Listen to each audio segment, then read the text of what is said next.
Magandang hapon ho sa inyong lahat. Kahapon ho ay galing tayo dito sa Melbourne Orchid Show at bumili ko nung Pops, tawag nila Pops pero mahaba pa yung pangalan nun. Yun o, ita-transplant ko sa'yo, pakikita ko sa inyo ngayon. Kaya naman ho ako na ano dun sa Pops na yun dahil ano, maganda ang presyo niya eh. Yung mga siguro 16 inches ang mahal na, nasa 100 na, nasa 300, 400 na. Kaya bumili na lang ako nung parang seedlings na. Pakikita ko sa inyo mamaya.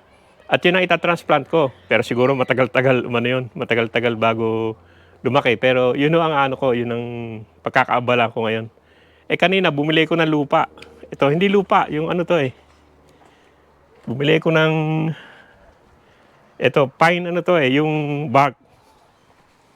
Ito, pine bark to, yan, yung bark to eh. Pang ano talaga to, pang mga ganyan, pang orchid. Maganda pang orchid yan eh.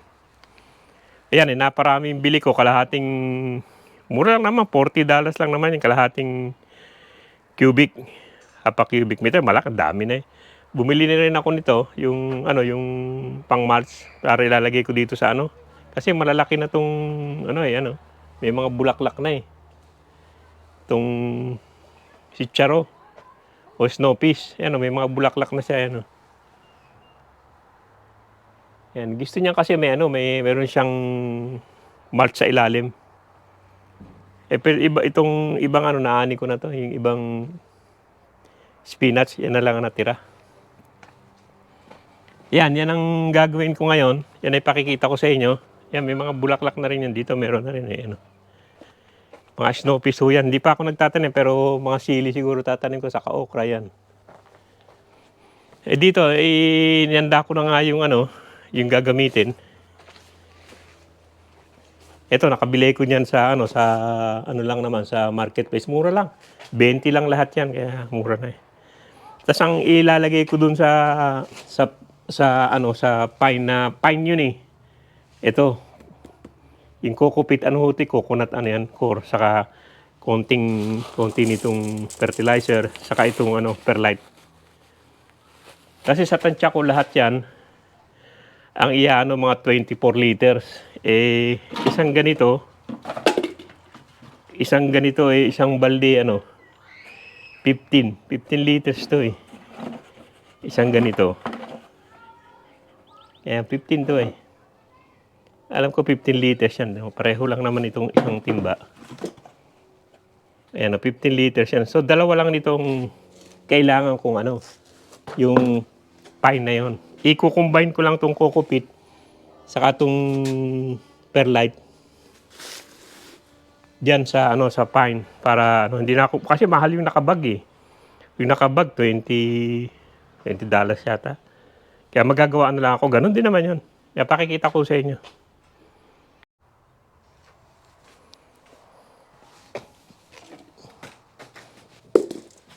Ayan, ito na yung ano natin, yung coco peat natin. Ano yan, mga kalahati lang siguro nito. Hindi masyadong marami. Kasi ano to eh. Bali 30 liters to.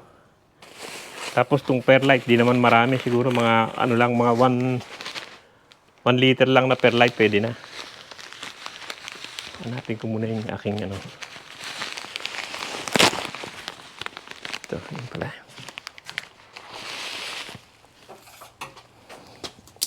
Yan tong perlite, mga ano lang, mga 1 liter lang. Kasi 500 ml yan, mga 1 liter lang ng perlite pwede na. Tapos hahalu-haluin lang yan. Yan, mga 1 liter na perlite. Tapos tong coco peat, mga ano, mga 2 liters nito. Kasi ito maganda to, inaano muna ng tubig eh. Ibababad muna sa tubig bago ilalagay dyan eh. Magbababad muna tayo ng kalahati. Tingnan natin. Kasi mahirap anuhin to eh. Mahirap biyakin. Kaya parang tansya-tansya na lang eh. Yan, mga siguro isa.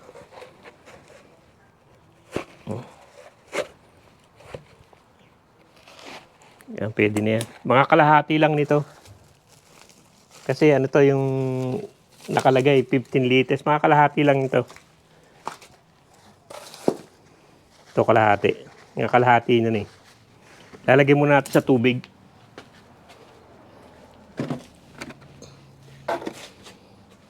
Para mag ano siya. Kasi pag tinubig to saka siya mag ano, mababaklas. Mag-iwa-hiwalay. Lagay muna natin sa tubig. Yan, naano ko na. Naano ko na sa tubig. Yung kalahati lang, ang dami na. Oh. Kahit kalahati lang siya, pero ang dami na yan. Sama ko na lahat. Tapos haluin na lang. Lalagyan ko na rin itong ano, may slow release ako rito eh. Ito, mga slow release to yun. Lalagyan ko na rin sila mga ilang dakot lang. Para meron silang vitamins kagad. Yan, mga 3 dakot lang naman. Pwede na yan. Hindi naman maano yung ano, yung halaman ng ano na mga ano.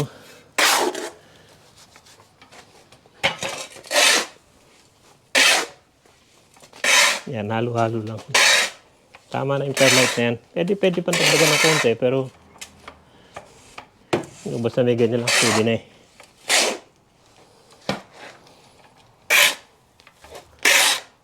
Yan, kita nyo naman kasama naman yung perlite eh. Pwede na yan. Hindi naman matakaw ang ano, yung mga orchid. Pine bark ho to, pine na, yung pine talaga siya na pine bark. Yung nga nilagyan natin ng ano, ng coco peat, saka ng perlite, saka ng konting ano, konting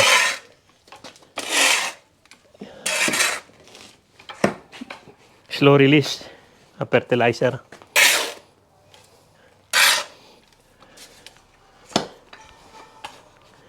Yan, pwede na ho yan. Lalagay na lang natin doon sa lalagyan niya. Ito, magagwantes na ako. Ako tayong gloves. Yan, lalagyan na natin to. Hindi naman punong-puno, siguro mga ganyan lang eh. Hindi punong-puno. Yan, tama na yung mga ganyan lang eh, ganyan. Kailangan hindi puno eh.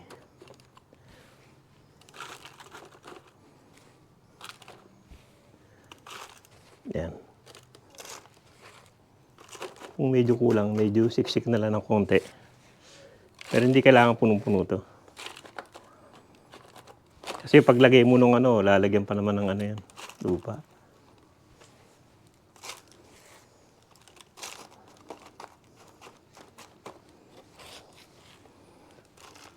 Kasi gumagawa na lang ako ng ganito kasi ganun din naman. Mahal pa sa banings eh. Ito magkano lang gastos ko. Ano naman, ganun din naman. Ginugoogle ko lang kung ano yung laman niya.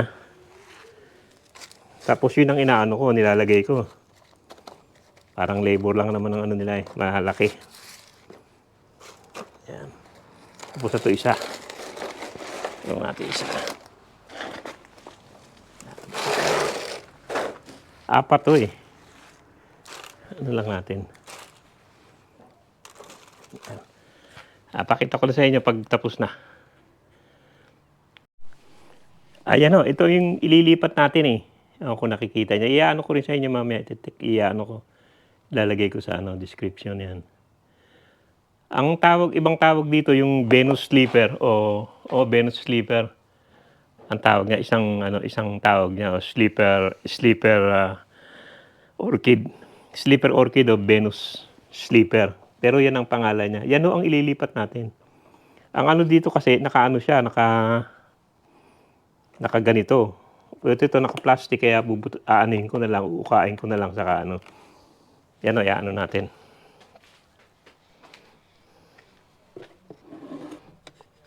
Tayo ko muna to rito para ano. Hindi mahirap.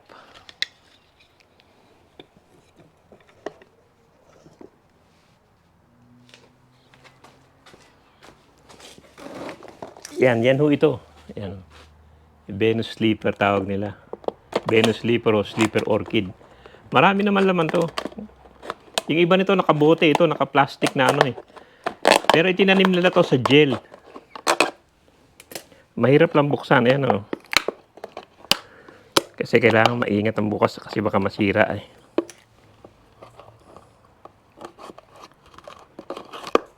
Naka-gel lang naman to, naka ano. Parang gelatin siya. Ang ano niya. Doon nila inano yan o. Yan kung nakikita niyo yung loob yan siya o. Ilalagay ko muna rin sa tubig. Madali naman siya ano, parang gel ano, jelly nga ano. I-ano ko muna sa tubig. Para madaling matanggal. Yan. Marami rin naman siya.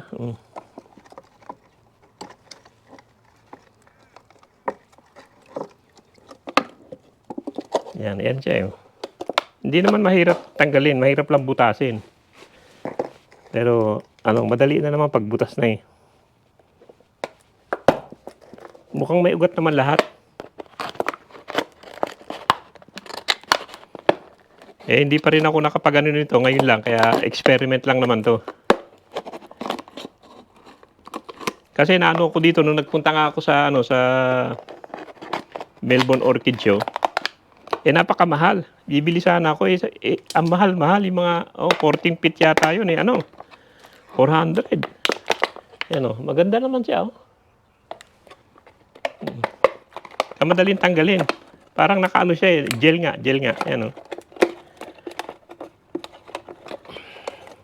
Isang buo siya gel Naka-gel siya Yung mga nalalaglag pa. To parang wala pa ugat Iba parang patubo pa Wala na siguro yan. Yan, dito ko na lang siya aanuhin. Ihiwa-hiwalayin.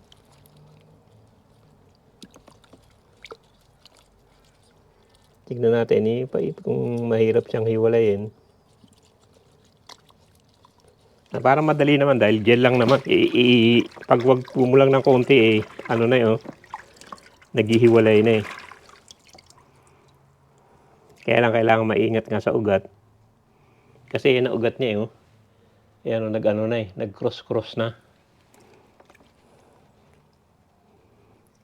Cross-cross na sila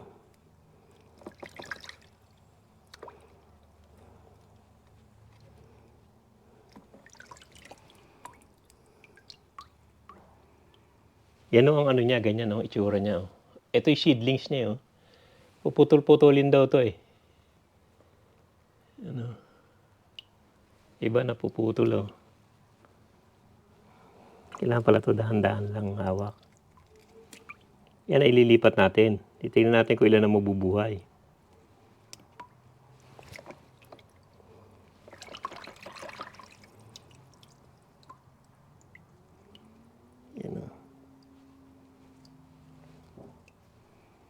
Parang maliit din siyang na parang sanga tapos nagbunga, nag-ugat-ugat na.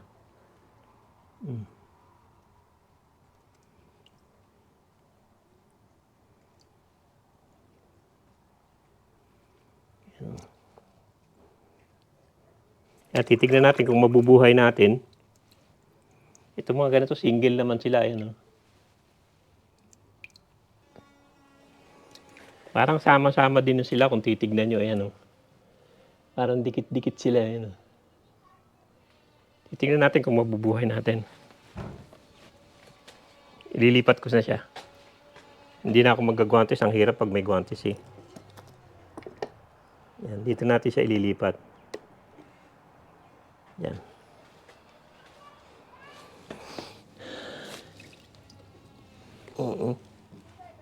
Ito parang wala nang ugat Ako mabubuhay pa yan. Ito parang may ugat pa. Yan ang una ko ito-transfer.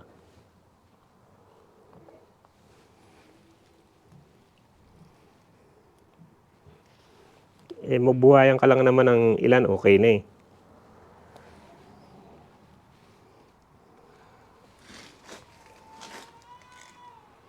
Ito may mga ugat Ito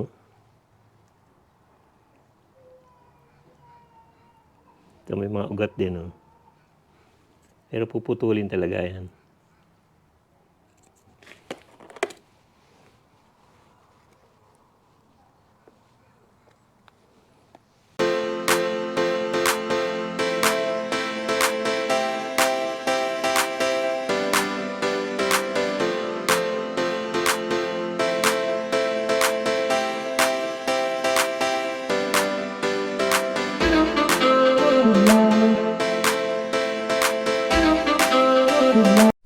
Ayan o, sa dalawang boating ganito, yan lang nakuha ko. Bali ilan yan? 1, 2, 3, 4, 12, 24, 36, 37, 38, 39. 39 din naman. Yung nakuha ko dun sa dalawang ganito. Bali 39 din naman. Ang nakuha kong seedlings.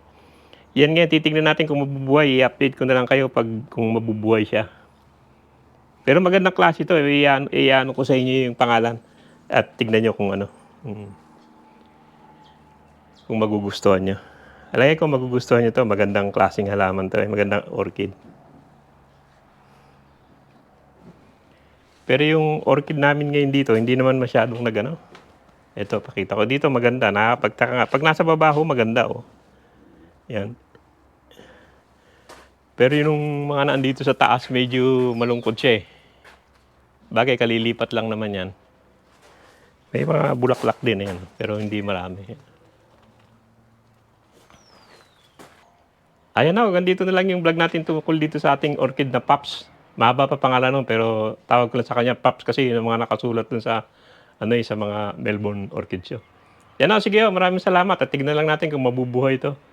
Kaya naman ako nag-interest, medyo may price siya ng konti, kaya susubukan ko. Itignan ko lang kung okay siya. Ayan, sige, maraming salamat sa panonood. Sana mo kayo magsawang manood sa pinakikita ko sa inyo. Thank you.